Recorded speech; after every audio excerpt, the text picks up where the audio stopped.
Several control measures were undertaken such as establishment of immune belt and buffer zone, increased public awareness, enforcing an amendment of legislation, and massive vaccination of dogs.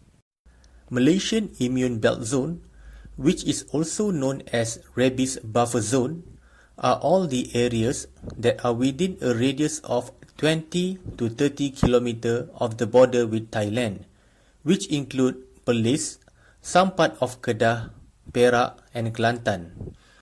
In East Malaysia, the Immune Belt Zones are also within the same radius with the border of Kalimantan, which include some part of Sabah and Sarawak. The establishment of these zones are critical because neighboring countries such as Thailand and Kalimantan is highly endemic for rabies, and the borders allow the free movement of animals between these countries. The population located within this immune belt zone is being strictly monitored. Besides that, an active surveillance for rabies in the dog population is done on regular basis. Creating good public awareness is a good preventative measures for countering rabies outbreak within the country.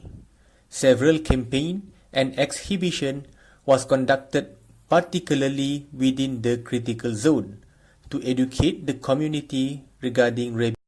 Enforcement and amendment of legislation is another important control measure.